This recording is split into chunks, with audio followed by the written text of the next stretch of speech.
El problema de la vida, le dije a mi madre, es que no tiene un botón de rebobinado. No se puede retroceder. La vida siempre se juega hacia adelante, nunca retrocede. Una vez que se hace una movida, no hay retorno.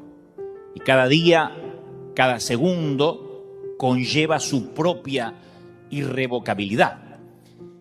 Y digo siempre que el tiempo es nuestro único e indiscutible recurso, que no es renovable. ¿A dónde se fue el tiempo?, preguntamos cuando percibimos que hemos pasado años de manera equivocada o viviendo, en su defecto, de manera errática.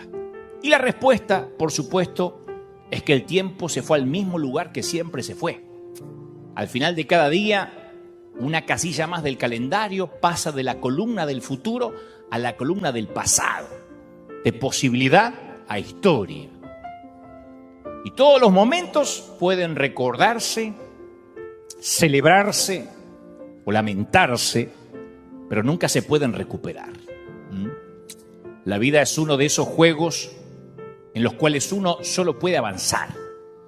Y el significado de la vida es que un día la vida se va a terminar, como hablábamos el domingo pasado.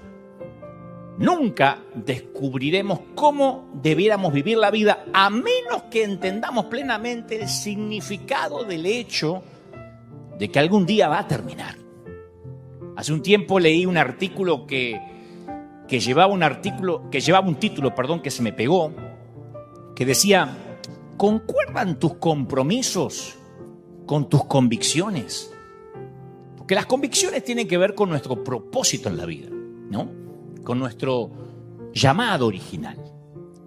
Y los compromisos son acciones o decisiones hechas en el pasado que nos lleva o que nos ligan a una acción futura. Entonces estos compromisos determinan la forma de nuestra vida. Por ejemplo, graduarse en la secundaria, elegir una universidad, una carrera, casarse, cambiar de trabajo.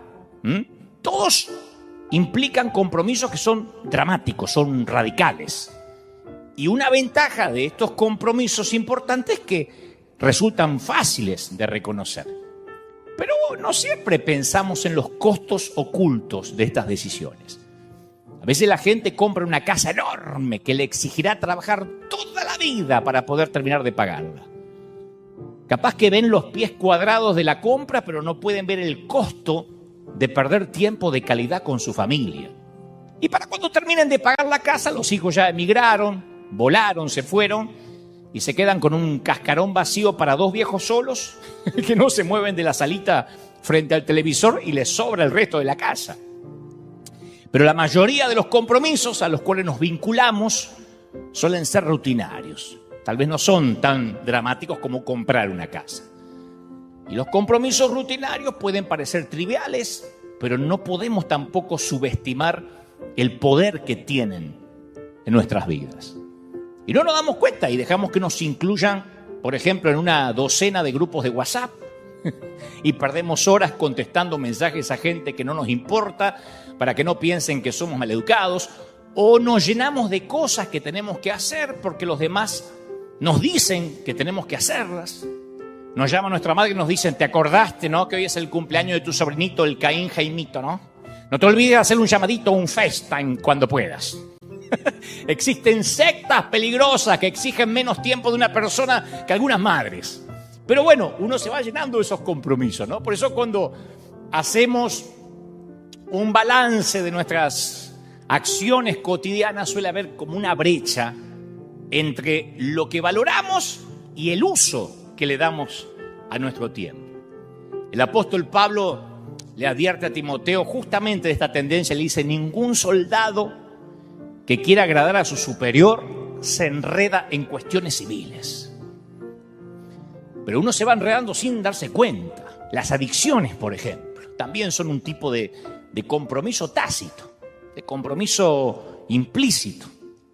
Porque uno de los descubrimientos que más sorprenden a los adictos en recuperación es darse cuenta de la cantidad de tiempo que consumía su adicción, ya sea el sexo, las compras, el alcohol, las drogas, lo que sea.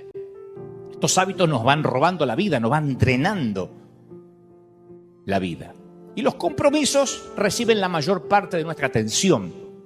Pero son los que nos van gastando la vida, insisto. Pero como son tantos, y como se presentan a diario, e individualmente se ven tan, no sé, tan nimios, tan pequeños, no percibimos la brecha que empieza a crecer entre lo que decimos que más nos importa y lo que en realidad estamos haciendo con nuestra vida. Es decir, la brecha, insisto, entre nuestras convicciones profundas y los miles de compromisos que nada tienen que ver con esas convicciones que decimos tener. Entonces un día en la vida nos vamos dando cuenta que la vida se nos va pasando y nos vamos llenando de cosas que no queremos hacer, pero que todos los días las hacemos otra vez y las repetimos. Son una suerte de malezas en el césped de la vida. Se multiplican sin nuestro permiso y sin que nos demos cuenta van trepando, lo envuelven todo, nos asfixian. Y esos compromisos que nos roban la vida no son biodegradables.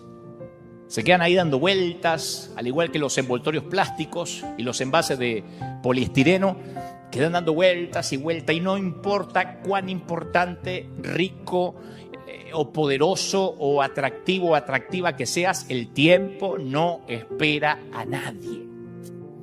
Ahora, sabiendo esto, que el tiempo no espera a nadie, ¿por qué pasamos nuestros días sumergidos en una red de compromisos que no queremos, que no coinciden con nuestras convicciones, enredados en asuntos insignificantes? Hebreos 12.1, el escritor de los Hebreos 12.1 dice: por tanto, despojémonos de todo peso y del pecado que nos asedia y corramos con paciencia la carrera que tenemos por delante. Entonces, generalmente nos enfocamos en la palabra pecado, pero también tenemos que quitarnos el peso, esos asuntos grasos de la vida, esa basura que nos inflama, ni siquiera nos nutre, nos inflama. Tenemos que esforzarnos por eliminar aquellas cosas que llenan nuestra vida, pero que no nos ofrecen, insisto, nada que nos nutra. Es el gluten de la vida que inflama, que pesa, que hincha, pero no alimenta. Y que además, por cierto, nos agota, nos drena, nos vampiriza, nos carga. Y esto a su vez crea una condición que se llama inercia activa. O sea que la gente tiende a adherirse a compromisos a veces antiguos, aun cuando sabemos que esos compromisos ya no tienen sentido, aun cuando se vuelven perjudiciales para el bienestar de nuestro alma, para nuestra salud física. Pero no sé cómo va pasando. Pero entre la cuna y la tumba se nos va llenando la vida de tengo que ir y cumplir, sino que va a pensar la gente. Hay que pasar la fiesta con ellos porque siempre la pasamos con ellos, aunque no tengamos ganas de pasarla con ellos. Y como dije una vez, y a mí me gusta esta idea, por eso soy monotemático con el tema, nosotros fijamos el presupuesto emocional que vamos a invertir en nuestra vida, no los demás. Si hay gente o existe gente que nos hace sentir obligados a dar afecto, a dar atención, entonces necesitamos tomar distancia. Y grábate esto, te lo voy a decir otra vez, creo que lo voy a decir hasta que esté muy viejo, porque a mí me resolvió la vida. Es uno de los grandes axiomas, uno de los grandes proverbios que yo uso a diario. Jamás llames, escribas o hables con alguien motivado por la culpa. No es el motor que te tiene que llevar a hacer algo. Si no es por amor y es por culpa, no sirve. Te drena, ni le sirve a la otra persona, ni te sirve a vos. Y quedar en bancarrota emocional por hacer que alguien se sienta bien, a veces puede sonar noble, pero no lo es. Entonces nuestra agenda de compromisos comienza a llenarse de cosas que hacemos por culpa, por lástima, o en el peor de los casos, por el qué dirán. Entonces tenemos que aprender a quitarnos ese sentimiento de endeudamiento eterno con los demás. Como dijo una vez, esa suerte de hipotecas almáticas, que nunca terminamos aparte de pagar. Siempre estamos debiendo algo para alguien. Y todo eso continúa hasta que nos topamos con una crisis. Y en ese momento que viene una crisis, un infortunio, ahí encontramos tiempo para cambiar. Ahí se nos ordenan los patitos. Un padre ocupado que nunca tiene tiempo para la familia, de pronto su hijo se mete en drogas y de repente ese papá ocupado encuentra el tiempo necesario buscando clínicas de tratamiento y centros de rehabilitación. Ahora sí tiene tiempo, tiene que hacerse de tiempo. Una pareja que estaba demasiado ocupada para dedicarse tiempo a sí mismo entre ellos, de repente encuentra cantidades enormes de tiempo para abogados y eternas horas en la corte cuando el matrimonio se deshace. Un adicto al trabajo, un compulsivo del desempeño, de repente dispone de 24 horas libres al día para cuestionarse o preguntarse el significado de la vida cuando en el diagnóstico del consultorio o del laboratorio médico viene la palabrita maligno. Y un día, por supuesto, nos enfrentaremos a la crisis suprema. Nuestra vida terrenal terminará y estaremos frente a Dios.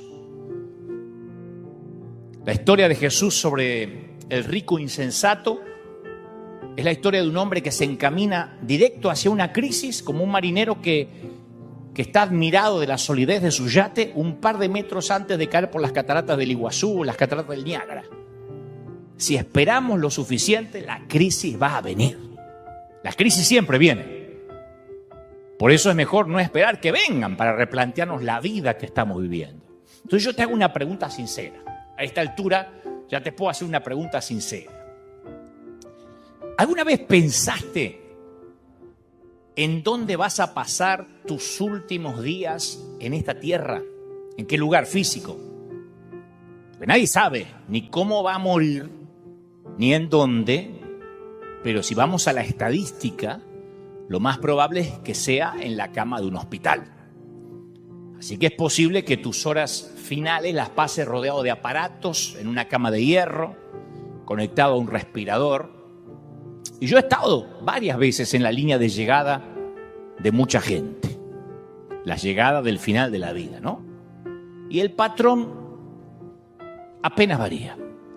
Así que primero voy a contarte lo que nunca pasa en esos momentos. Te voy a contar lo que nunca, bajo ningún concepto sucede.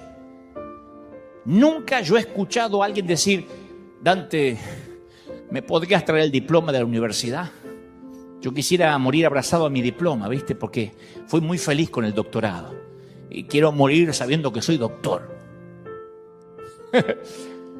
Nadie me dijo nunca: ¿me podrías traer algo de mi dinero del banco en efectivo? Te doy la tarjeta y sácame todo lo que puedas. Quiero sentir el efectivo junto a mi pecho así, mientras exhalo el último suspiro sabiendo que morí rico. Nunca. Nadie me dijo: ¿me traerías mi Tesla, mi BM, mi Mercedes? Porque quisiera que le pongas algo de cera, me lo estacionás frente así la ventana, ¿viste? Del hospital, porque pasé tantos lindos momentos en ese auto que quiero que sea lo último que vea antes de morir. Nadie me dijo: ¿me traerías el último estado financiero de mi banco? Pedí con qué saldo me estoy muriendo. Quiero leerlo, quiero estar tranquilo antes de partir. ¿Entrarías a mi Instagram y me decís cuántos likes tiene la fotito que me saqué hace unos meses comiéndome un helado? No. Definitivamente esas no son las conversaciones que tienen lugar al final de la vida. ¿Vos querés saber de qué habla la gente? No importa si son evangélicos, católicos, musulmanes, judíos, protestantes, fundamentalistas, conservadores, testigos de Jehová. Toda la gente que está en la última estación de la vida únicamente hablan de dos cosas. Quieren saber dos cosas: si están bien o mal con sus familias, con sus hijos especialmente, y luego si están listos para encontrarse con Dios. Nadie muere ateo bajo fuego. Casi nadie dice: ¿qué me importa que me coman los gusanos? Aún el más ateo te dice: ¿harías una oración? ¿Rezarías por mí por las dudas? Como que no saben qué hay del otro lado del sol. Pero todos quieren saber si están bien con su familia, con sus hijos, y después si están bien con Dios. Son las únicas conversaciones en la cama de un hospital. ¿Qué legado voy a dejar? Esa es la pregunta recurrente. Y yo te hago esa pregunta, quiero que nos hagamos esa pregunta. Cuando miramos o cuando miremos por el espejo retrovisor de nuestra vida, ¿vamos a ver un legado que nos deje una profunda satisfacción o vamos a ver un puñado de días caóticos, llenos de cosas que no le importaban a nadie? Entonces tenemos que simplificar nuestra vida lo más posible. Solo tenemos un intento en esta vida. Señores, no se permiten ensayos. Y tenemos que escoger una vida con propósito. Porque nuestra última escala, nos guste o no, nuestra última escala, posiblemente no importa dónde vivas, posiblemente tu última escala sea una cama de hierro, con un colchón muy finito, bajo un techo que no es el tuyo. Y cerca de otras camas similares en los cuales yacen extraños. A lo mejor, si tenés suerte, separados por un biombo, si no todos juntos. Y te doy mi palabra, que primero te preguntarás si estás bien con tu familia y si le dejaste un legado, ni siquiera una herencia, un legado a tus hijos. Y luego, una sola cosa te va a importar. Y la familia también va a pasar a segundo plano. Una sola cosa te va a importar porque a donde vas no puede ir tu familia. En esta ocasión. Querrás saber si estás a cuenta con Dios para irte a casa. Vos imagínate si en tu epitafio pusieran los años que perdiste con compromisos que no querías. Te quedarías asombrado. Yo de chiquito tenía una tía que tenía a su vez un hámster, ¿no? Que mi papá nunca me dejó tener porque decía que eso era tener una rata maestrada en casa. Pero el hámster subía a una gran rueda y mientras corría la rueda se movía. Era todo lo que hacía. Yo pasaba las tardes en la casa de la tía y el hámster lo único que hacía era correr y correr en una rueda. El hámster promedio corre más de 14.000 kilómetros en esa rueda toda su vida y siempre está en la misma jaula.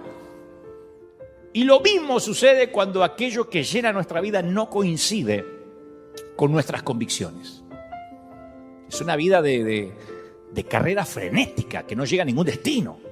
Mateo 6:33, mejor dicho, el Señor en Mateo 6:33 dijo: mas buscad primeramente el reino de Dios y su justicia, y todas estas cosas serán añadidas. Entonces el tema dominante son ¿qué? Las prioridades, otra vez. ¿Qué es lo más importante para nuestro corazón? Bueno, Jesús tiene una receta simple: poner las prioridades en orden. Y después dejar que las fichas caigan en su lugar. Y al hacer esto, todo lo demás llega de manera orgánica. Todas las demás cosas os serán añadidas. Pues si puede ser tan simple. ¿Podría una fórmula tan simple dar tanto resultado? Bueno, si no es así, tendríamos que dejar de leer la Biblia. ¿Nunca te preguntaste si todo el mundo vive las mismas horas al día? ¿Por qué hay gente que parece que hace más cosas que los demás? Viste que hay gente que a lo mejor me está mirando y dice: a mí no me alcanza la vida, y veo que otros hacen más cosas, consiguen más, tienen más.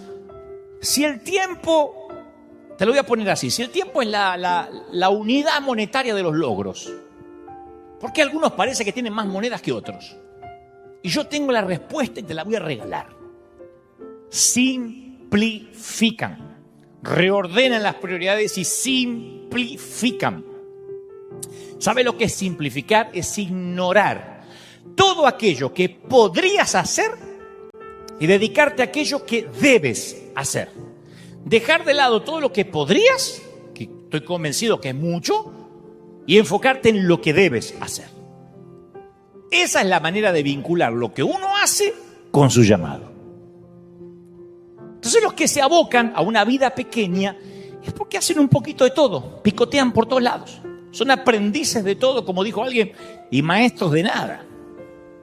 Yo estaba leyendo, siempre me fascina la vida de Steve Jobs, por todo lo que nos dejó como inventos, como tecnología, y nadie logró simplificar más que Steve Jobs. La historia cuenta que después de su regreso a Apple en 1997, él hizo que la empresa pasara de tener 350 productos a solo 4. ¿Sabe lo que es eso? 350 productos estar fabricando 350, es decir, solo vamos a fabricar 4, esos son 346, no vamos a hacer más de eso. 346, no. Se enfocaron en 4 productos: las Mac, los iPod, los iTunes y los iPhone. Y siempre tienen un solo producto hasta la fecha como novedad en toda la línea que mueve el resto. Viste que la novedad siempre genera un efecto de halo místico sobre el resto. Es como la nave insignia que facilita que el usuario prefiera los productos de Apple. Si tu empresa no sabe lo que es más importante, vas a diversificarte en cientos de cosas, pero nunca vas a ser bueno en ninguna.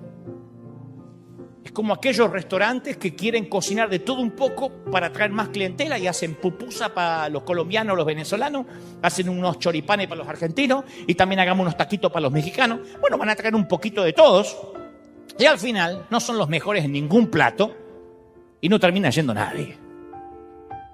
Pero el restaurante gourmet, que es especialista en la pasta italiana, se especializa en la pasta italiana, en la carne, si es argentina mejor, o en los productos de mar, atraen a los paladares exquisitos. Y en la vida es exactamente lo mismo.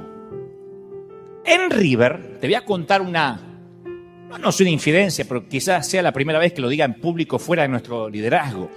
En River, y en la pandemia, hemos aprendido a simplificar. Hemos entendido que la iglesia no puede regresar, por lo menos nosotros, no estoy haciendo un juicio de valores de los demás ministerios o el resto de las congregaciones, pero hemos llegado a la conclusión de que no podemos volver a lo que era antes, porque el mundo ya nunca volverá a ser lo que era antes. Es como pretender, después del 11 de septiembre, el fatídico 9/11, pretender viajar como viajábamos antes del atentado. Y pensar que va a llegar un momento que no nos vamos a tener que sacar más los zapatos para subir un avión, para pasar la seguridad, o que vamos a poder abordar un avión sin pasar por el detector de metales. Es imposible. El mundo cambió a partir de aquel día. Y el mundo cambió a partir de la pandemia. La gente cambió. Entonces nosotros hemos decidido, o hemos llegado a la conclusión, de dividir nuestra pizarra en 3. En River, le dije a todo el liderazgo, nos vamos a enfocar en 3 cosas. 3 cosas. Dividimos la pizarra en 3. Poquito menos que Apple. Las almas, o sea, la gente rota, la palabra, la predicación y bautizar gente. Las almas, la palabra y bautizar gente. 3 cosas. Es todo lo que vamos a hacer, a menos que Dios nos cambie la orden, por supuesto, hasta que Cristo venga.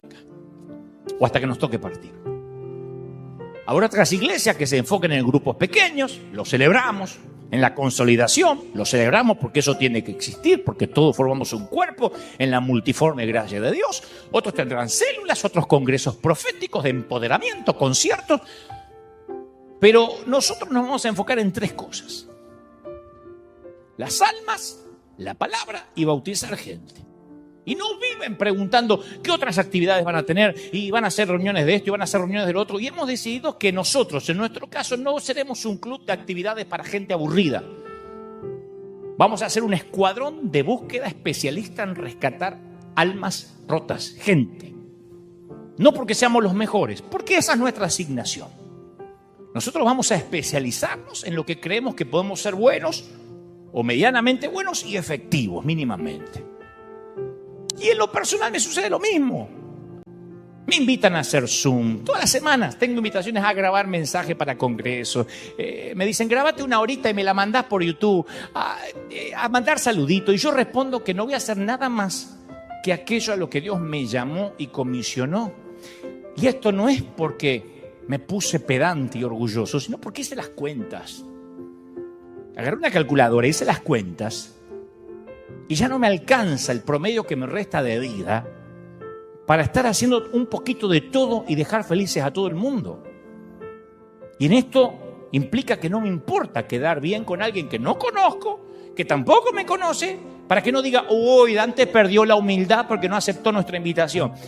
Y antes que lo piense, porque hay gente que por ahí dice, claro, a vos te es fácil simplificar porque sos Dante Gebel. La pregunta que deberías hacerte es, ¿Lo haces porque sos Dante Gebel o sos Dante Gebel porque lo haces? Porque todos podemos simplificar la vida. Es algo que todos podemos hacer.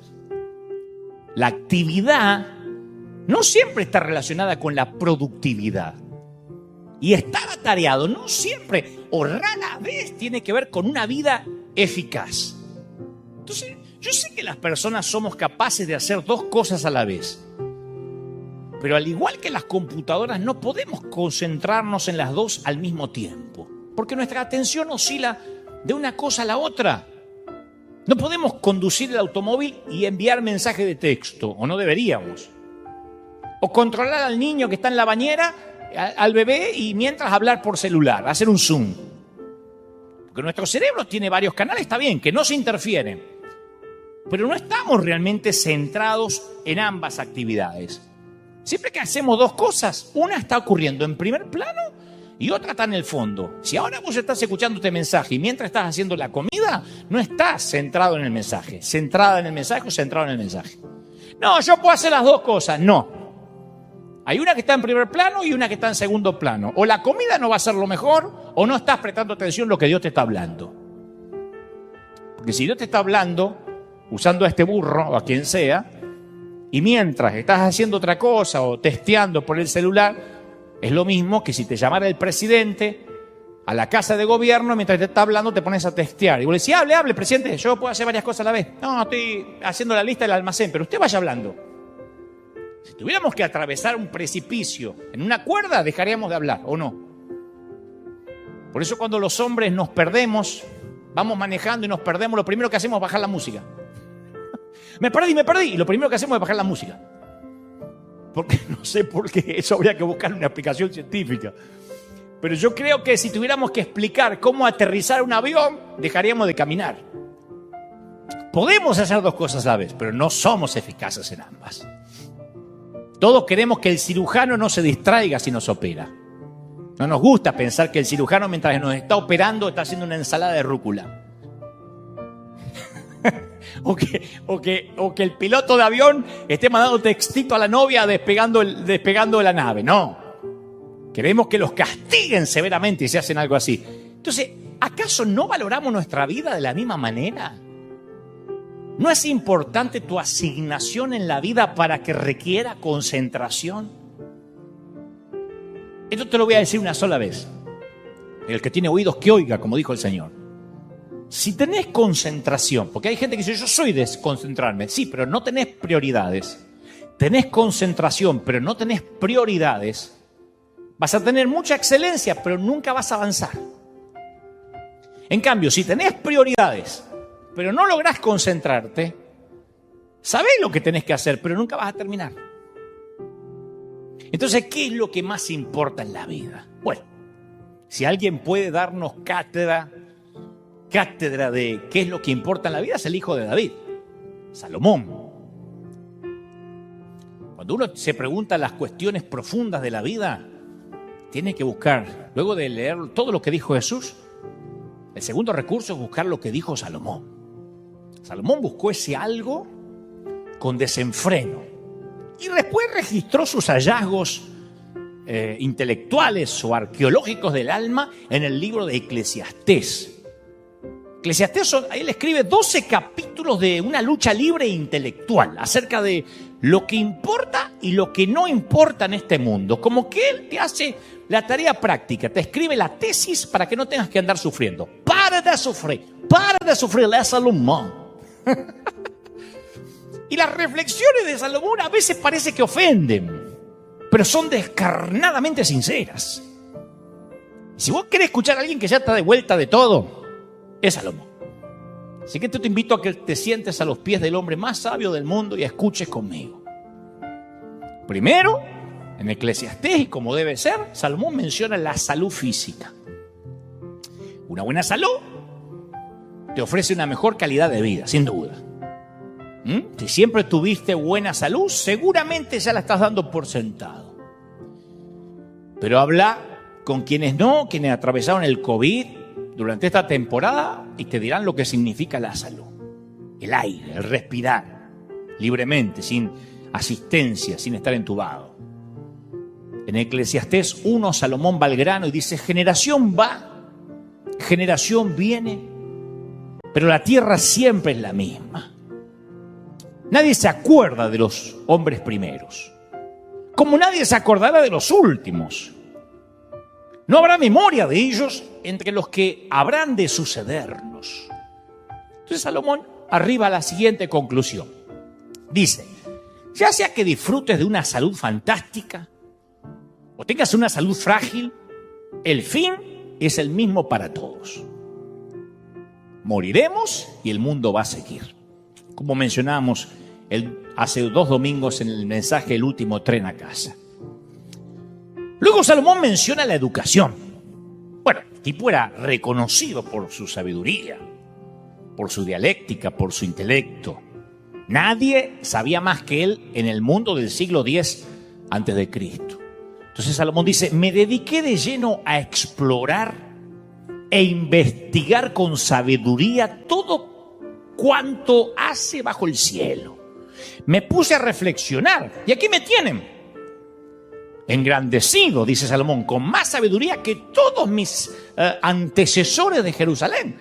Habiendo experimentado sabiduría y conocimiento, me he dedicado a la comprensión de la sabiduría. Pero aún esto es querer atrapar el viento. Usa la metáfora de la ridiculez de querer atrapar el viento y meterlo dentro de algo. Estudiar es querer atrapar el viento. Yo quise mostrarle esto a mi madre cuando iba al colegio para no estudiar más.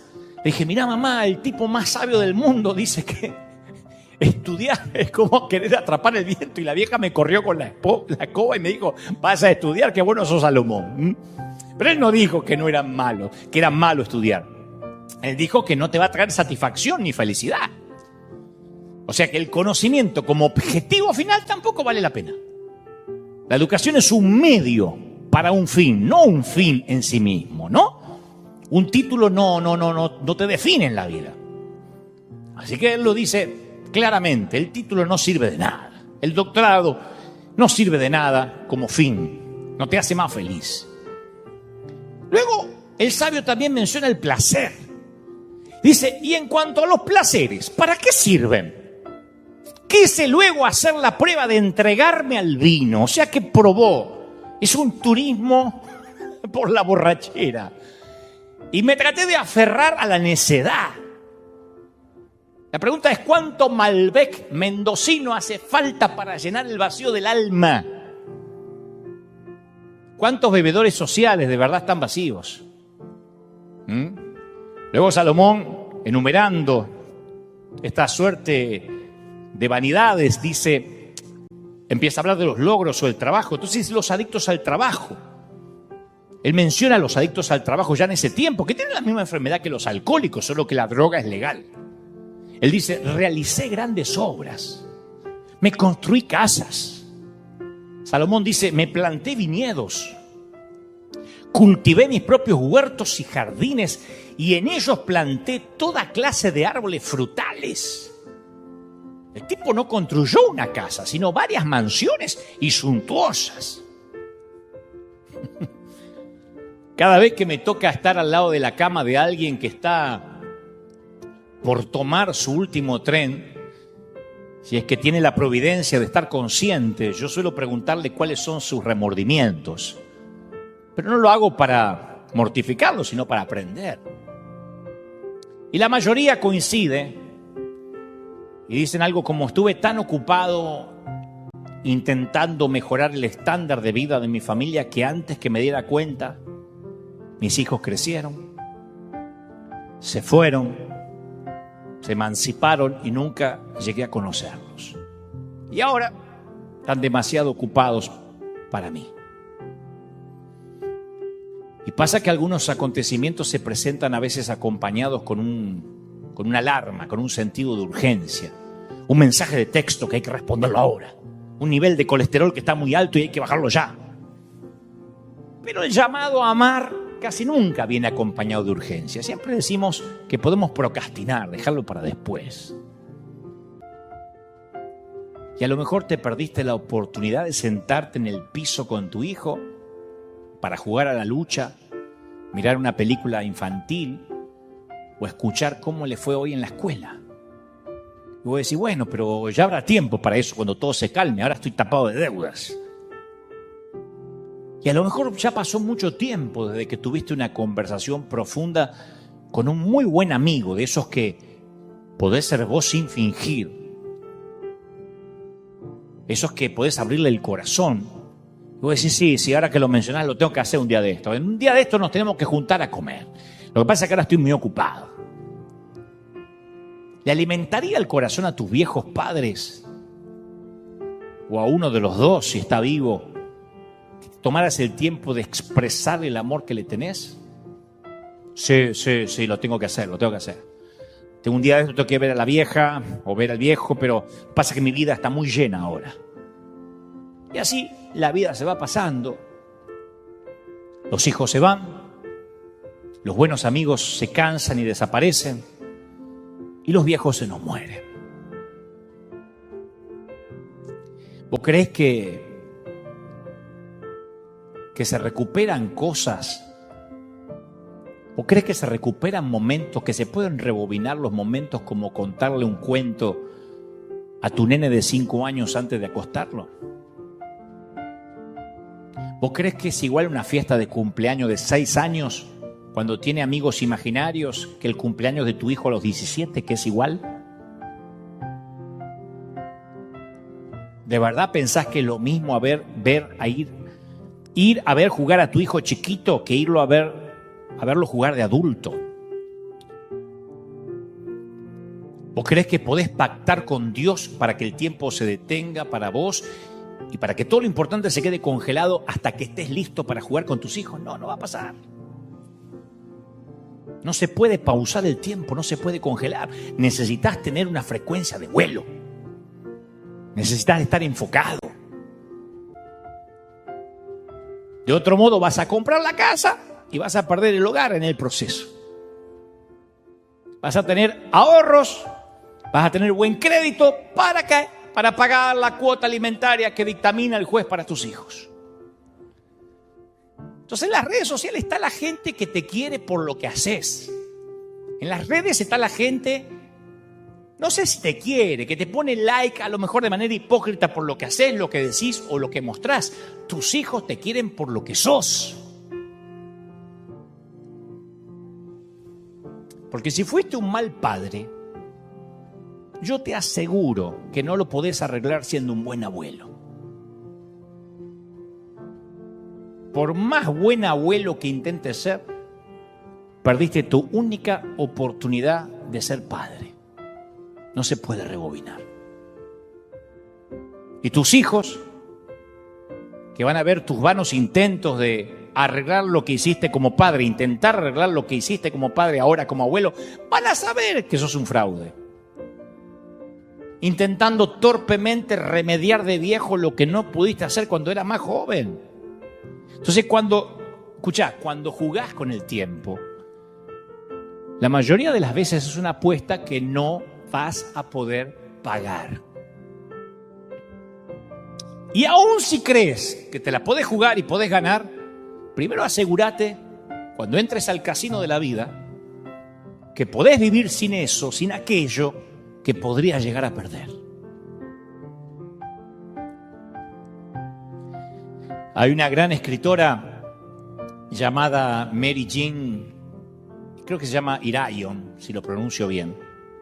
Mary Jane Irion, que escribió un fabuloso ensayo que se llama Regalo desde un secador de pelo, que es la reflexión que hace una mamá al peinar el cabello y desenredar el cabello de su hija de 7 años después de bañarla o de ayudarla a bañarla, ¿no? Y ella dice más o menos así, dice peinar y secar, y piensa, pronto ya no voy a poder hacer más esto. Y sabe la mamá que esa melenita corta y lacia inevitablemente se rendirá a peinados adultos, a teñidas horribles, sugeridas por su peluquera, que le sugerirá que se vuelva rubia. Primero va a empezar con los claritos, después la va a hacer completamente amarilla, como le pasa a la mayoría de las mujeres. Y la mamá piensa mientras seca el cabello de la nena, ¿cómo va a ser a los 14? ¿Dónde estará volando ese cabello en ese entonces? Y luego tendrá 16, 18. Y la mamá supone que a los muchachos les va a encantar ver cómo le vuela el cabello. Y algunos de esos muchachos van a sentir ese cabello en su rostro, y uno de ellos se casará con ella, y su cabello estará perfecto bajo el velo el día de la boda, y luego su cabello estará desparramado en la almohada de él. Y la mamá piensa, detesto esa idea. Y mientras que le seca el cabello a la niña, piensa, ¿dónde estará ese muchacho en este momento, que ahora también es un niño? Y si la va a amar, y si la va a cuidar. La mamá termina concluyendo en que van a envejecer juntos, el cabello color castaño se va a volver canoso, la mamá ya no va a estar, y luego también se irá la niña, porque esa es la vida. Y todas las lágrimas del mundo le anegan los ojitos por un segundo mientras apaga el secador de pelo, a la vez que hunde su rostro en los cabellos tibios de la niña como si pudiera, no sé, congelar, sellar ese momento para que no lo afecte el tiempo, pero no puede. Señores, el tiempo no da treguas a nadie y, como dije, no tiene botón de rebobinado. Podemos ver los videitos de nuestros hijos cuando eran chiquitos, recordar, reírnos 1000 veces, pero no los va a traer de regreso. Por eso sigamos con Salomón. Salomón sigue buscando el significado de la vida, y obvio que también menciona la riqueza, ¿no? Porque era un hombre rico, era un hombre magnate. Y dice Salomón, me hice de esclavos y de esclavas, y tuve criados, y mucho ganado vacuno, y lanar, mejor o mayor que todos los que me precedieron en Jerusalén. Amontoné oro, amontoné plata, tesoros que fueron de reyes y provincia. Me hice de cantores y cantoras. A mí me gusta esa parte porque la pasamos por alto, pero dice Salomón, me hice de cantantes. Viste que muchos de nosotros puede ahorrar a veces mucho tiempo para poder ir a un concierto. Salomón fue y se compró la banda. El tipo se llevó a los mejores músicos para que le hicieran conciertos mañana, tarde y noche. Se llevó de empleado a Luis Miguel. Se lo contrató. Le dijo, Luismi, vení, Miki, cántame. ¿Ah? Y luego Salomón también mencionó el sexo. Dice, disfruté de los deleites de los hombres. Formé mi propio harén. Ahí está en Eclesiastés. Dijo, voy a ver qué se siente tener mujeres para elegir. La Biblia registra que adquirió 700 esposas que eran princesas. 700. Y 300 concubinas. Estuvo casado con 1000 mujeres. Ahí viene el chiste fácil. Si todas las mujeres tenían madre, tuvo 1000 suegras. Pobre hombre, ¿no? ¿Cómo no va a reflexionar así? Si hacer feliz a una a vos se te hace difícil, imaginá hacer feliz a 1000. Le llevaba 3 años pasar una noche con cada una. Eso sí tenía sexo cada noche. 3 años, hasta que daba toda la vuelta. Venía la chica y dice, pero Salomón, hoy no pasa nada, en 3 años te atiendo. La Biblia menciona que todas esas mujeres hicieron que se pervirtiera su corazón. Más sexo no lo hizo feliz. Y el sabio agrega, me engrandecí en gran manera, más que todos los que me precedieron en Jerusalén. Claro, para los estándares del mundo el tipo lo tenía todo. Era un rockstar. Era el Tony Stark de la época. Simpático, playboy, filántropo, multimillonario, atractivo, casi un argentino. Nada, broma. Y dice Salomón, no le agregué a mis ojos ningún deseo, ni a mi corazón le privé ¿cómo es que dice? Le privé de placer alguno, sino que disfruté todos mis afanes. Y solo supe que eran vanidad, afanes. Consideré todas las obras y el trabajo de mis manos y todo era absurdo. Vanidad, correr tras el viento, ningún provecho saqué de esta vida. Lo dijo el hombre más sabio. Y querida, Salomón jugó según las reglas. Y el final de su experimento hedonista fue un fracaso. Y en mi opinión, mi humilde opinión, yo creo que la Biblia registra esta odisea, insisto, hedonista de Salomón para evitar malgastar nuestras vidas como él lo hizo. Por eso Salomón escribe sabiamente en Eclesiastés 12 estas profundas palabras con una lucidez increíble y también con cierta pizca de ironía. Salomón dice: acuérdate de tu Creador en los días de tu juventud. ¿Te acordás? Antes que lleguen los días, ¿qué? Malos. Y vengan los años en que digas: no encuentro en ellos contentamiento o placer. El cansado se sienta en silencio y hasta con vergüenza, con pudor. Y hoy aquí hay muchos sentados junto al arroyo de Besor, muchos. No estoy diciendo que no eres un guerrero, no estoy diciendo que nunca peleaste batallas. Claro que lo eres, caramba que eres un guerrero o una guerrera. Pero si estás en la lista de los que no pueden más, necesitas saber que a veces está bien descansar. A veces está bien no continuar otra batalla. Todo lo que tiene que hacer ahora, la palabra que quiero que te lleves es: recupera fuerzas. No pelees, no vayas a otra batalla. Jesús es tu David. Él pelea cuando tú no puedes ir a pelear. Él va donde tú no puedes ir. Él va a pelear por tu familia cuando tú dices: yo ya no puedo pelear más. Jesús es tu David. ¿Lo crees, sí o no? Y te aseguro, el Señor no se enfada cuando dices: hasta aquí llegué. No se enfada.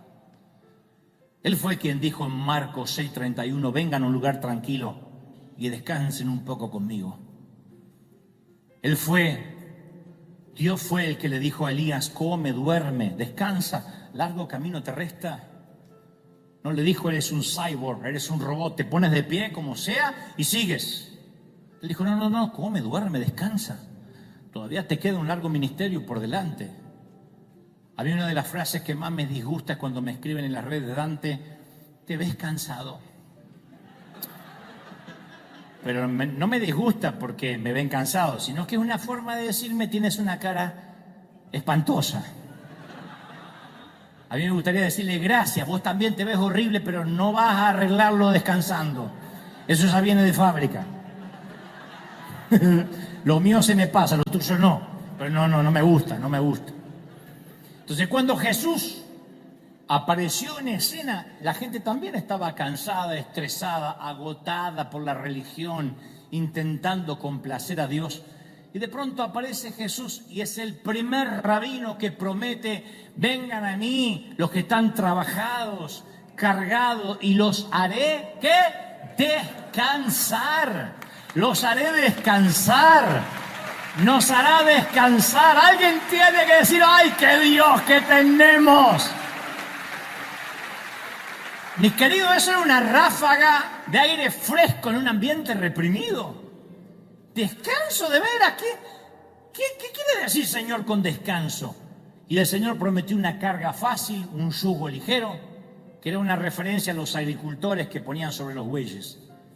Él había venido a hacer la vida más fácil, no más difícil. Y nosotros hoy estamos agotados con una necesidad urgente de descanso, no un reposo físico. Necesitamos un sosiego espiritual. Tenemos el alma cansada. Pero yo entiendo que a veces Dios permite ese cansancio. Número uno, para evitar nuestra arrogancia.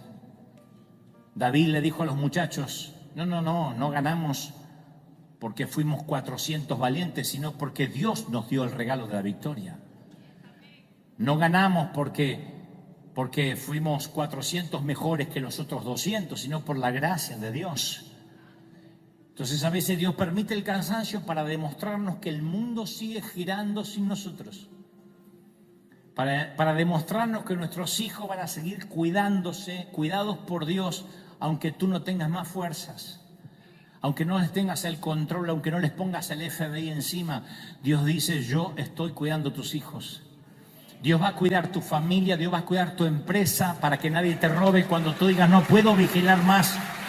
Jesús peleará tus batallas, ¿lo crees? Ahora, ¿Hay aquí alguien fuerte para criticar al cansado? Tarde o temprano los que se creen fuertes caerán pesadamente sin fuerzas y van a necesitar gracia. El que se cree firme, mire que no caiga. Entonces, ay, está fuerte para decir, uy, mirá que él cómo se deprime. Ay, no soporto más a la fulanita, siempre con un problema. Y al menganito. Pero a veces hay gente quejumbrosa, sí, y tóxica. Pero hay otros que no pueden más. Lo que necesitan es ni siquiera un consejo. No demos consejo hasta que nos lo pidan. Lo que están necesitando es un abrazo, una contención. Vamos, quédate junto al arroyo. Yo voy a ayudarte a pelear las batallas. Y te voy a contar otro secreto. Cuando uno atraviesa tiempos difíciles, cuando enfrentamos el peor día o la peor semana de nuestras vidas, es muy fácil que nos ensimismemos, o sea, que nuestra crisis se convierta en todo el universo entero. No podemos ver más, perdemos la perspectiva. Cuando estamos frente a una tragedia que nos parte el alma, hasta nos puede ofender que los pajaritos estén cantando a la mañana. Queremos gritarle, ¡cállense! ¿No ven que no es tiempo de cantar? Cuando estamos en una crisis, queremos que el mundo se dé cuenta que estamos en crisis, pero el mundo sigue andando. Podemos salir del cementerio y vamos a escuchar gente que está celebrando por ganar un partido de fútbol. De verdad. Mientras que nosotros celebramos porque ganamos o pasamos de fase o llegamos a una final, hay gente que en este momento está en el cementerio y no puede entender cómo alguien, ¡ah!, cuando dice, puede ser. Pero por otra parte, esto es lo que quiero compartirte, cuando sobrevivimos a esos tiempos difíciles, cuando experimentamos finalmente la victoria, también podemos cometer el error de que el mundo entero tiene que celebrar con nosotros. Ese es el mayor error de los cristianos. Pensamos que todo funeral tiene que ser cancelado en el nombre del Señor, que toda lágrima tiene que secarse en el nombre de Jesucristo. Reprendemos al cansado, no soportamos al que está triste. Hermano, ¿y dónde está el gozo del Señor?, le decimos a alguien que acaba de enterrar un ser querido. A alguien que está esperando el parte médico de las 7 de la tarde porque tiene un hijo internado. ¿Dónde está el gozo del Señor? Pero tenemos que entender que los funerales no se cancelan y las lágrimas de quienes precisamente ahora mismo están viviendo el peor día se siguen derramando. El juego de la vida continúa y lo que tenemos que aprender, especialmente nosotros los cristianos, es que no somos el ombligo, el tapón del océano. Cuando Dios nos permita recuperar todo como hizo David, no es para que digamos, vamos, todo el mundo a celebrar, es para regresar al campamento y ayudar a quienes no tuvieron la fuerza ni siquiera para pelear por su propia familia. Si Dios nos permite obtener un botín, no juzguemos a quienes están exhaustos junto al arroyo, porque algún día también estaremos junto a ese arroyo. Y yo estoy seguro que Dios permite las experiencias dolorosas en nuestra vida para que podamos comprender con empatía y aliviar el dolor ajeno. De otro modo nunca vamos a tener empatía. Hay gente aquí que conoce por experiencia personal el dolor de la pobreza. Yo sé que hay gente acá que se ha ido con dolor de barriga por el hambre a la cama, cuando niño, cuando joven o de adulto. O han tenido que separar la comida para que los hijos no se den cuenta que no alcanzaba para ti. Otros han vivido la agonía de la adicción. No te puedo decir, eres un adicto endemoniado. Yo sé lo que puede ser la agonía de una adicción. La devastación del divorcio, la puñalada de la traición, la vergüenza de las deudas, la desesperación del fracaso. Hay gente que ha tenido dolor del alma por una pérdida. Y sé también que la gracia de Dios te sacó adelante, ¿sí o no? Pero ten por seguro, oigan, que Dios no lo hizo solo para ti, sino para que seas un agente de gracia en la vida de otros, para que entiendas cuando otros digan no puedo más, para que no juzguemos Y te cuento rápido otra historia. Entre las aventuras de Sansón, ¿se acuerdan de Sansón? Está la experiencia de ser atacado por un león. Imagino que debe ser una experiencia desagradable. Pero se nos dice que el Espíritu del Señor cayó sobre Sansón y despedazó al león solo con sus manos. Y algunos días después Sansón regresó donde el león lo había atacado. Ahí estaba el cadáver y encontró un enjambre de abejas que habían formado una colmena llena de miel dentro del esqueleto del león, dentro de la carcasa del león.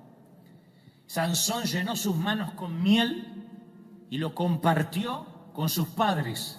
A mí me gusta eso, porque cuando el león lo atacó, Sansón tenía las manos vacías, ahora las tiene llenas de miel. Sansón no se guardó la miel para sí, se la dio a otros. Sansón hasta hizo un acertijo con este episodio. En Jueces 14:14 él dice: del devorador salió comida y del fuerte salió dulzura. ¿Cómo es que un ataque nos puede hacer más fuertes? ¿Cómo es que un intento de amargarnos puede resultar en dulzura? ¿Cómo es que tirarnos abajo nos va a llevar más alto? La gracia de Dios a veces actúa de manera paradójica. La intención del león era devorar a Sansón, pero al final Sansón obtuvo miel. Lo lógico hubiera sido que el león lo atacara, llegara a un final rápido y amargo, pero sacó algo dulce y sirvió para compartir a otros. Y el Señor me dice: yo sé que no lo ves, yo sé que te cuesta porque estás entre la profecía y el destino, pero habrá dulzura al final de tu capítulo, de tu historia. Habrá miel en el cadáver. ¿Tú lo crees? Hay gente que dice, por ejemplo, estoy esperando mi legalidad en este país. Hablo en la Unión Americana, en los Estados Unidos de América. No tengo lo que quisiera, no tengo la comodidad soñada, pero me toca esperar. Y de repente pasa lo peor, la familia se divide, alguien es deportado y tú dices: no, esto es algo que no puedo soportar. Yo podía esperar, pero mínimamente unidos, juntos. Hay otros que dicen: yo puedo esperar, pero mínimamente con salud. Pero cuando la salud se quiebra y es frágil, no puedo seguir esperando porque todo se me hace cuesta arriba. David llegó a ese punto al que todos en algún momento llegamos. Se sentó sobre las ruinas de lo que alguna vez había sido su hogar y empezó a llorar. Sus hombres estaban enfurecidos. La Biblia narra que hablaron de amotinarse, de apedrear a David. De alguna forma lo culparon indirectamente. ¿Cómo es que David nos saca 3 días de campaña, 3 días de expedición, y no tuvo en cuenta que los amalecitas podían robarnos a nuestras mujeres, nuestros hijos? Así que estaban abatidos. Y David no tenía a nadie que lo alentara, porque hay ocasiones que nos sentimos incluso así de solos. Esta palabra también van para los que estas semanas dijeron: ¿saben? No tengo a quién contarle lo que me pasa, porque lo más probable es que no me entienda nadie. David no podía buscar aliento entre sus hombres, porque se suponía que él era el jefe. Y cuando uno es el jefe no puede buscar aliento entre los empleados, porque hay un conflicto de intereses. Si el jefe se deprime, ¿qué queda para el soldado? ¿No? Es como estar en un barco y está deprimido el capitán. ¿Qué queda para los marineros? Entonces, cuando alguien es líder, no puede abrirse fácilmente. Y la Biblia lo afirma con mucha claridad. En 1 Samuel 36 dice: David entonces se fortaleció en Jehová su Dios. No buscó a hombres, no buscó a muchachos, se fortaleció en Jehová su Dios. Ahora, suena épico, se fortaleció. ¿Cómo se fortaleció en Jehová? Repasemos rápido. Le secuestraron a su mujer, le llevaron a los hijos, le llevaron a las mujeres y a los hijos de sus soldados.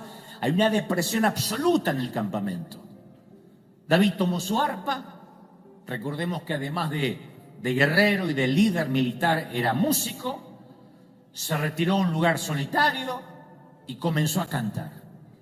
No cantó un triste lamento gimoteando por la situación.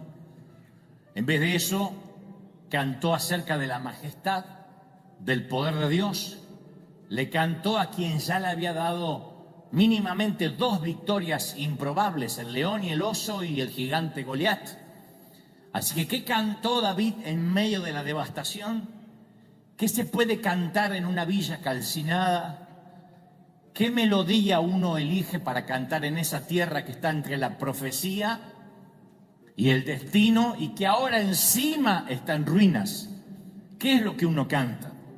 Y a mí se me ocurre, de entre todos los cantos de David, que quizá haya elegido el Salmo 34.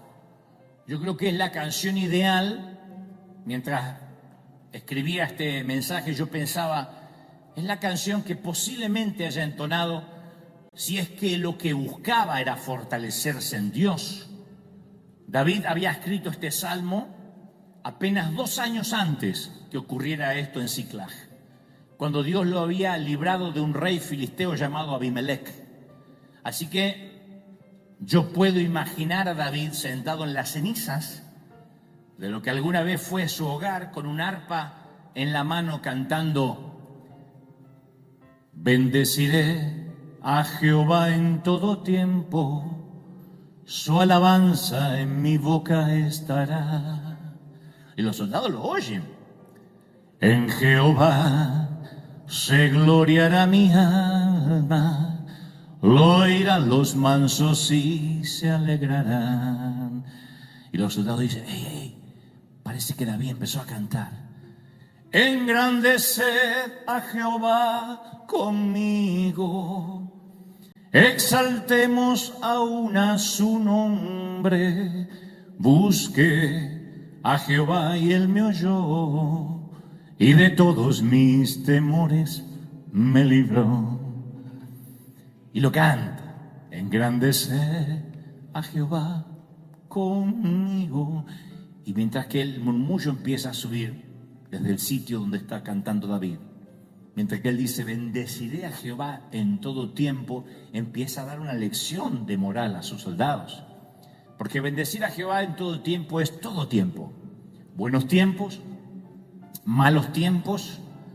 Bendeciré a Jehová en tiempos de profecía, cuando Dios te dice: te haré y te diré tal cosa y te llevaré, aleluya. Y en los tiempos de destino, cuando llegas, y en los tiempos intermedios, cuando no pasa nada.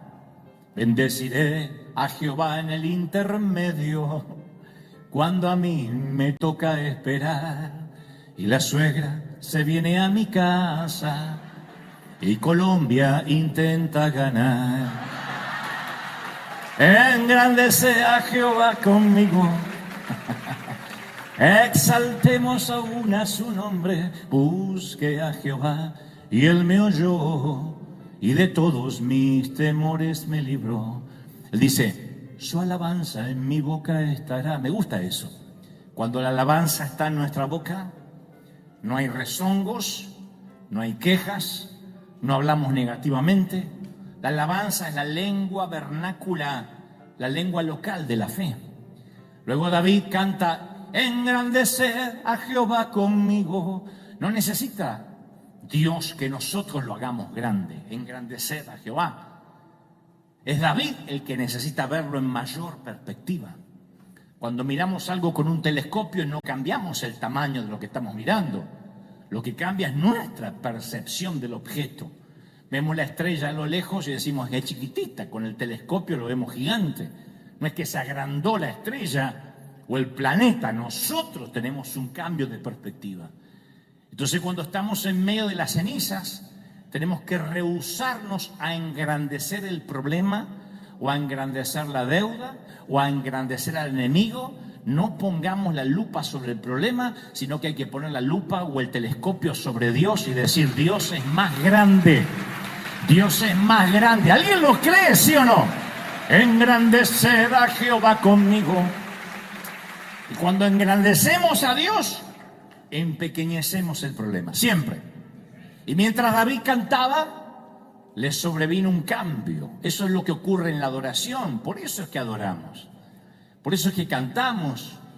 Por eso llegamos aquí. Lo primero que hacemos es cantar y adorar. No es para esperar el mensaje, no es hacer tiempo.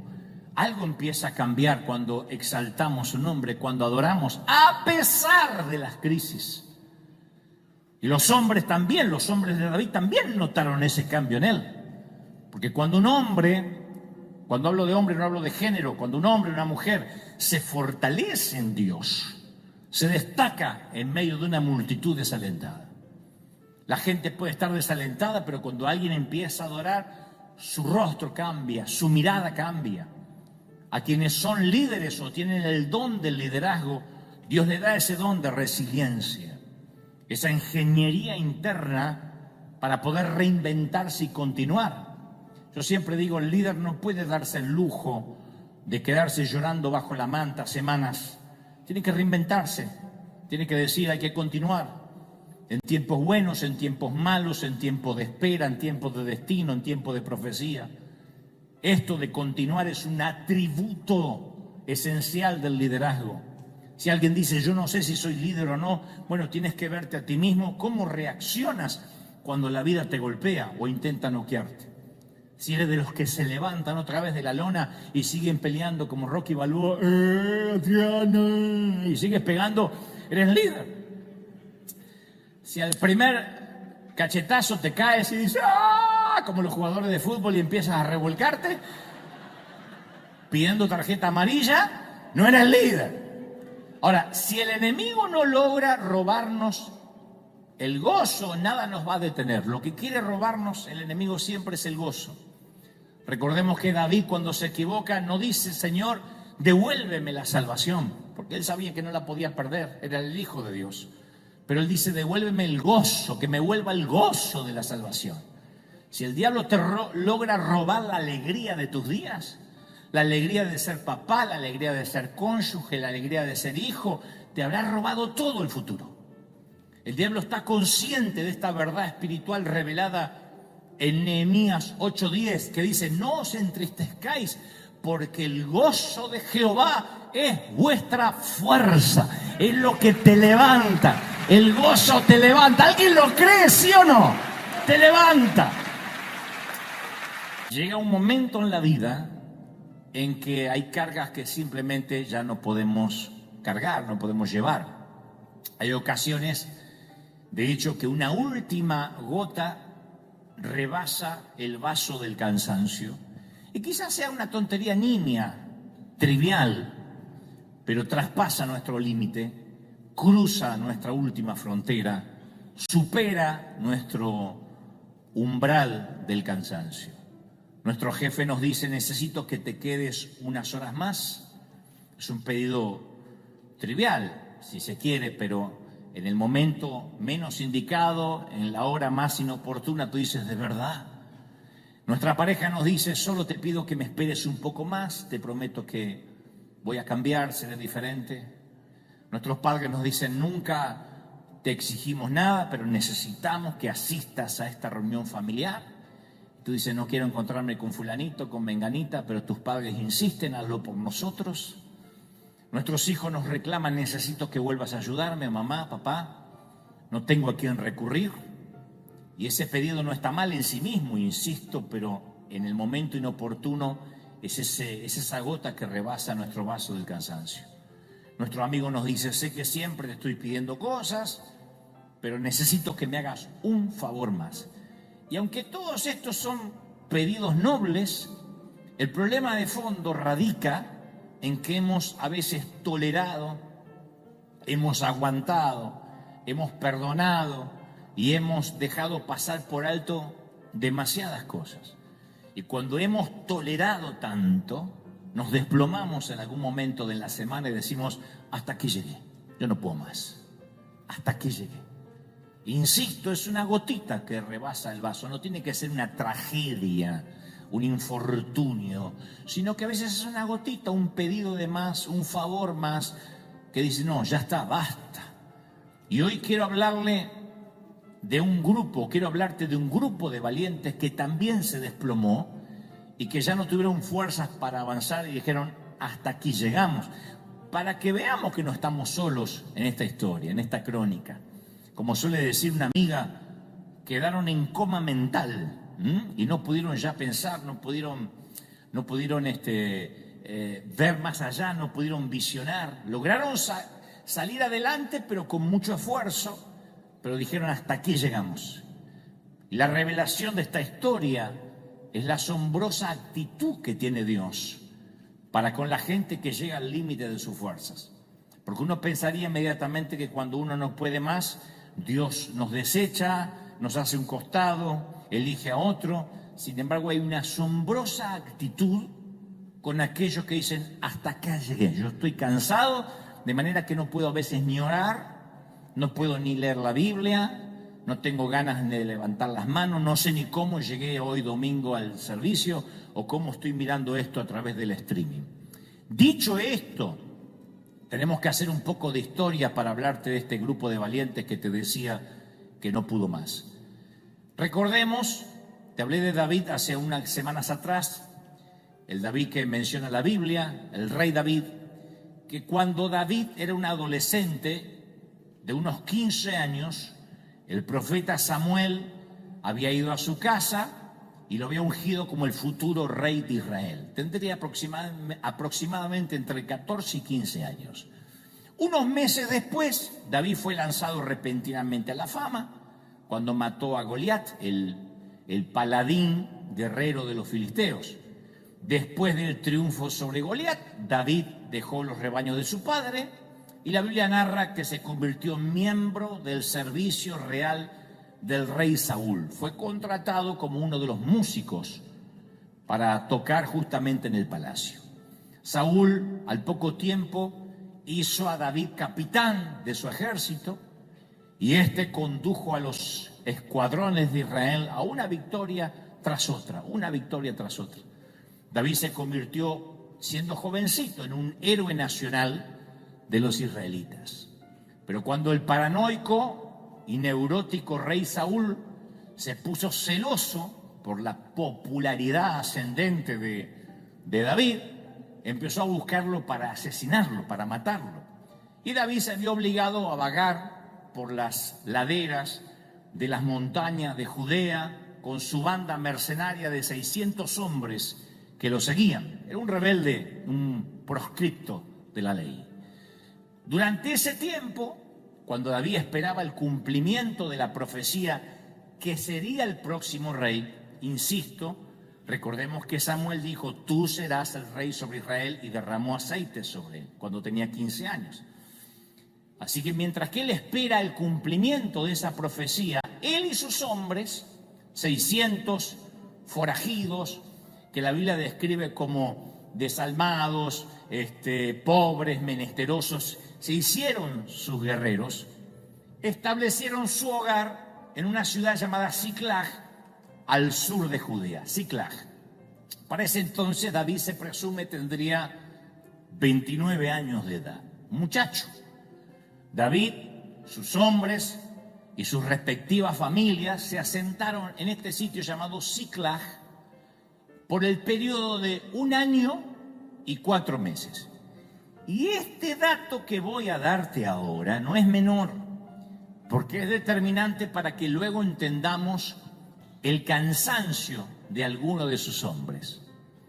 Siclag era un lugar provisorio para David. No era Belén, el lugar donde él había comenzado, ni tampoco era Jerusalén, Sión, el lugar de su destino. Siclag era la tierra intermedia, la tierra para esperar el cumplimiento de la profecía. Y todos en primera instancia pasamos un tiempo en Siclag, y me consta que hay gente aquí pasando un tiempo en Siclag, que no es el lugar donde venimos, no es el lugar donde nacimos, no son nuestras raíces, pero tampoco es el lugar a donde vamos. Representa Siclag la temporada en la que vamos a estar por un tiempo de preparación, a veces de prueba, de crisis, de entrenamiento, pero es cuando uno está en la temporada de la mitad. Siclag es o representa o tipifica el lugar que nos toca esperar entre la profecía y el destino. Todos tenemos una palabra profética, aunque no la recuerdes específicamente de un pastor, de un profeta, pero todos tenemos una palabra de Dios, algo que sabemos que Dios va a hacer con nosotros. Y después tenemos el destino, cuando sabemos que eso se va a cumplir. Pero entre la profecía y el destino, si es que Dios nos quiere para una asignación grande, no hay manera de evitar la temporada de espera, no hay manera de evitar ciclaje. Si lo que queremos es algo grande de Dios, voy a hacer una pregunta casi retórica: ¿cuántos queremos una asignación grande de Dios? ¿Sí o no? Bueno, hay 3 o 4. ¿Cuántos quieren una asignación grande de Dios? ¿Sí o no? Claro. Entonces, va a haber un tiempo de espera entre la profecía y el destino. Es el sitio donde nos toca esperar. Y no se puede hacer nada más que eso. Confiar en que Dios está al control. Entre la profecía y el destino puede ser entre la promesa de la sanidad y la sanidad. Entre la promesa de que vamos a prosperar y la prosperidad libre de deudas. Entre la promesa que Dios nos va a usar y el tiempo que Dios nos va a usar. Entre la promesa que nuestra familia va a estar bien y el tiempo en que vamos a estar unidos. ¿Me siguen, sí o no? La profecía y el destino. En esas temporadas, cuando uno se siente cerca del cumplimiento, pero a veces hay días, hay semanas que uno se siente lejos del cumplimiento. Y está en la misma tierra intermedia. Pero a veces se tarda en cumplir la profecía y uno empieza a llenarse de ansiedad, de preocupación. Esa tierra intermedia parece que el tiempo se detiene y aunque creemos en aquello que Dios nos dijo, todavía no podemos casarnos con la profecía y divorciarnos de la realidad. Ojalá uno pudiera casarse con el sueño y divorciarse de la realidad. Uno no puede vivir en el futuro, uno tiene que también lidiar con el presente. Hay gente que dice, yo sé y Dios me prometió que voy a tener una gran empresa, una gran compañía. Mientras tanto, hay una realidad, hay que salir a trabajar todos los días, ¿sí o no? Uno puede decir, Dios me prometió que yo viajaría por las naciones. Mientras tanto, me toca hacer esto. Por eso uno no puede, insisto, casarse con el sueño y divorciarse de la realidad. Uno tiene que convivir con ambas. Hay una traducción que dice, tened por mucha alegría cuando atravesáis una prueba. Mucha alegría, no dice te pongas triste, estate tirado ahí. No, da lástima, no, tened por mucha alegría, mucho gozo. O sea que el gozo es una decisión intencional contra todo instinto. Uno no tiene ganas de tener gozo cuando está en crisis. Pero Santiago dice, no dejemos que las emociones nos gobiernen, sino que nosotros gobernemos las emociones. Somos los gobernantes del reino de nuestra alma. Nosotros decimos, yo tengo que gozarme, engrandeceré a Jehová, bendeciré a Jehová, aunque esté en medio de las ruinas, aunque esté sentado sobre las cenizas, voy a intentar fortalecerme en Dios. ¿Cómo uno se fortalece en Dios? Adorando, orando, cantando. Alguien que dice, pero yo no sé ni qué orar de tan triste que estoy. Bueno, puede cantar un salmo. Engrandece a Jehová conmigo. Algo empieza a cambiar cuando uno empieza a engrandecer a Dios. Cuando uno empieza a ver lo grande que es Dios. En una ocasión Jesús le dijo a Pedro, vas a ser zarandeado. Satanás pidió para zarandearte como a trigo. Una de las formas que el trigo se zarandea es colocándolo sobre un tamiz y sacudiéndolo sobre un colador, una suerte de colador, y sacudiéndolo violentamente. Pero otra forma, que lo usan mucho en la India, es sacudir el grano en el aire, aprovechando la corriente de aire fuerte, porque la paja es algo inconsistente, pero el trigo tiene sustancia. Y cuando se arroja el trigo al aire, el viento lleva las pajas, pero el grano limpio cae en tierra. Entonces se hace una suerte de tamiz natural. Esto es lo que ocurre en una crisis. Esto es lo que algunos hoy están viviendo. Algunas personas son solo paja, pero no se dan cuenta hasta que son zarandeados. Hay gente que habla como si tuviera fe, pero viene una tormenta y resulta que eran solo paja llevada por el viento. Y dejan de orar, y dejan de congregarse, y dejan de cantar, y dejan de adorar.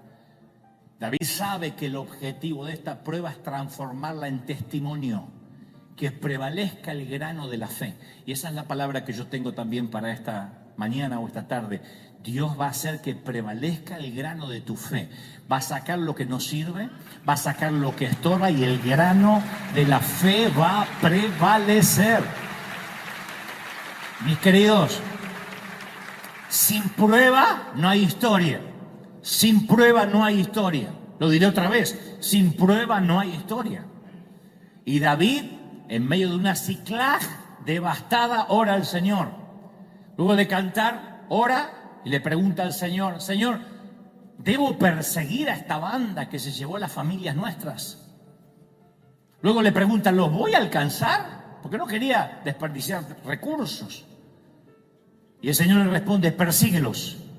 Vas a alcanzarlo y rescatarás a los cautivos. Había un propósito. Ustedes dirán: ¿y por qué Dios no se lo evitó? Por la misma razón que cuando Satanás pide a Pedro para zarandearlo como a trigo, Jesús dice: no te atrevas a tocar a mi hijo. Por la misma razón. Le va a hacer bien al petulante de Pedro que se le caiga un poquito la paja y que quede el grano.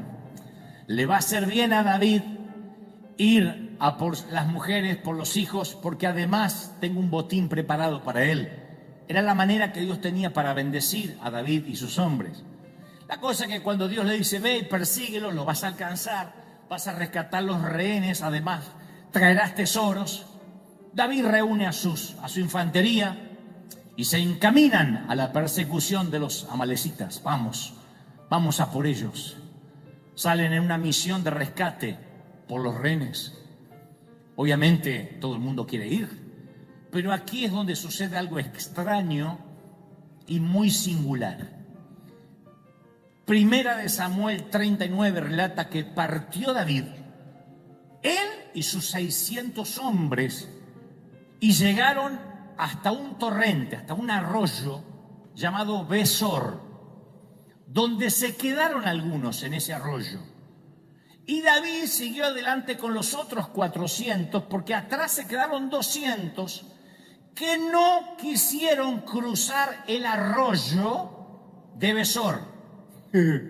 No era el Jordán, no era el Niágara ni el Mediterráneo, era un arroyo. 200 de los 600 hombres no quisieron cruzarlo y David se lo dejó quedar y se fue con 400. No te pierdas los siguientes detalles. La Biblia dice que 200 se quedaron porque no pudieron atravesar un arroyo. Yo lo leí tantas veces que dije: Señor, ¿de verdad? ¿Estás hablando en serio o es un chiste? Hay 200 tipos que no quisieron cruzar un arroyo. Geográficamente uno va a los tiempos, a los mapas antiguos a ver lo que era el arroyo de Besor. Era un arroyito para pescar mojarritas. ¿Cuán cansada puede estar una persona para abandonar el rescate de su propia familia? O sea, ¿vas a jugarte la vida por rescatar a tu propia familia? Y me dice, ¿de verdad que no puedes atravesar un arroyito porque estás cansado? Inmediatamente uno lo juzga, dice: pero qué parásita esta gente. Pero en lugar de juzgarlos, quizás podemos identificarnos, porque vuelvo al inicio del mensaje, entendiendo el contexto, por qué estos muchachos llegaron al borde del arroyo y dijeron: hasta aquí, David. En primera instancia, estos soldados todavía tenían las huellas del polvo de la larga campaña que habían estado haciendo junto con David. Ellos no venían de picnic cuando se encontraron con la villa devastada. Habían ido 3 días a pelear, a batallar. Saben ahora que tienen que seguir, mientras que tenían algunos planificados tomarse 3-4 días para descansar, un baño de sal en los pies, meterse en el spa, irse a la pedicura. Ahora tienen que salir sin pensar a rescatar a sus familias. Pero llegaron a ese punto que te hablé al inicio del mensaje, que hay ocasiones que una última gota rebasa el vaso del cansancio. Algo chiquitito. aunque sea pequeño, pero traspasa nuestro límite. Yo sé que a muchos les ha pasado esto y le está pasando. Cruza tu última frontera de resiliencia. Supera nuestro umbral del cansancio. Y el llegar a casa de una campaña por el desierto y encontrar que secuestraron a tu familia fue el colmo para esos muchachos. De alguna forma no solo cuestionan el liderazgo de David, sino que cuestionan dónde está Dios, que es la pregunta que uno se hace cuando sirve al Señor, cuando ama al Señor, cuando nunca faltó a la iglesia, cuando hace de todo y sentimos que la salud no nos acompaña, que tenemos que abandonar la casa por falta de pago, que nos van a demandar por quién sabe qué cosa. Ahí es cuando uno emocionalmente dice, no, basta, ya no puedo más. Estos muchachos habían tocado fondo, ya no más. Y ahora mismo yo sé que hay gente viviendo esa instancia aquí, hoy, en la congregación. Buena gente, eres piadoso, aunque puedes que seas de Colombia, pero Dios te ama igual. Temeroso de Dios. Pero en este mismo instante la fatiga del alma te consume. Y te sientes golpeado, exhausto, abatido, tanto que no puedes juntar las fuerzas necesarias ni para salvar a tu propia sangre. Hay gente que dice, yo, pastor, no lucho más por la familia. Dante, yo no lucho más, ni por mi matrimonio, ni por mis hijos. Y uno dice, pero qué hombre desalmado, pero qué mujer que no tiene empatía, qué clase de madre es. Este es el episodio bíblico que entiende a esas personas. No es que te cansaste de ser buena madre, no es que te agarró un demonio, significa que no puedes más. Has hecho todo lo que sabías hacer, has orado como se supone que te enseñaron, has cantado, has hecho todo lo que a tu criterio dieron tus fuerzas, tu mente, tus ganas, y dices, no puedo más, ya no lucho más, ya no peleo. Hay gente acá que dice, ya no peleo más, quiero que alguien tire la toalla al ring y me quiero bajar. A veces una muerte repentina, un divorcio, una quiebra nos deja al costado del arroyo y decimos, hasta aquí llegué. Yo sentí muy fuerte que hay gente que dice, estamos en el mes de julio, yo ni sé cómo voy a llegar hasta diciembre, porque hasta aquí llegué. No tengo fuerza, no tengo energía. Insisto, Ciclag es la tierra entre la profecía y el destino. Y eso ya te tenía con poco aire, porque esperar hace que uno no respire profundamente, pero esta devastación que te tocó en los últimos días te quitó el resto del oxígeno. Y dices, no puedo más. Y estás ahí al lado del arroyo, el Señor te dice, vamos a por tu familia, vamos a pelear, sigue luchando. Y dices, no puedo más, no puedo más. Y esto es algo que tuve que aprender como líder.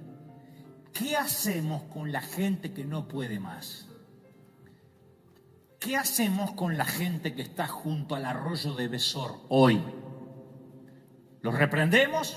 Eso es lo más fácil. ¿Los avergonzamos? Algo como, ¿qué clase de cristiano es usted? Levante la mano, confiese en victoria, vamos para adelante. Les decimos que saquen fuerza donde ya no tienen, sin conocer sus batallas, sin conocer que se han peleado con la vida durante años. Les exigimos que repitan frases ridículas, diga conmigo, proclame conmigo, como si eso los va a sacar del pozo del cansancio. Lo que es peor, les decimos que están así por un pecado no confesado. ¡Qué feo! Encima que estás cansado, viene alguien y te dice, ¿no tendrás algo oculto en tu vida? Te dan ganas de decirle, Señor, o te lo llevas o yo voy al infierno, pero por asesinato, yo a este lo saco. ¿Qué hacemos con los cansados? Es algo que nos toca aprender a los líderes. ¿Los exigimos, los levantamos, los cargamos o los dejamos descansar? Y esto ocurrió con David. David no solo celebró, recuperó, sino que dio a los que quedaron atrás. Y yo quiero que nunca olvides esto. Ciclag no es Belén. No es el lugar de tus principios, ni es Jerusalén, que es la tierra del cumplimiento. Estás en algún lugar en el medio del mapa. El Señor me dice, estás en el medio. Pero eres parte de un plan, eres parte de un plan más grande que tú mismo. Y en el peor día de nuestra vida, de algún modo llegará a ser un tremendo testimonio de recuperación. ¿Lo crees? Dios va a sacar miel de esto. Aun cuando la recuperación y la celebración se hagan realidad, Ziklag nunca será nuestro destino final. El destino nunca fue recuperar el botín. No, esto es algo que pasa en la tierra intermedia. La misión no era rescatar rehenes solamente. Entonces, cuando logremos mirar más allá de la temporada de espera, recién ahí vamos a entender que estábamos en una misión mucho más grande. Estás en una misión grande.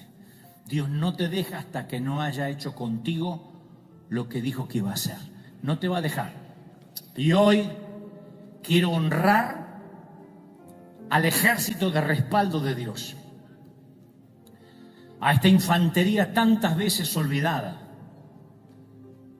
Quiero honrar a todos los que no pueden viajar al campo misionero, que tienen que quedarse en la retaguardia por diversas circunstancias. Me estoy refiriendo a los que son fieles en la oración privada, a los que hacen el sacrificio de ofrendar, de dar y respaldan económicamente aunque no pueden ni predicar ni ir.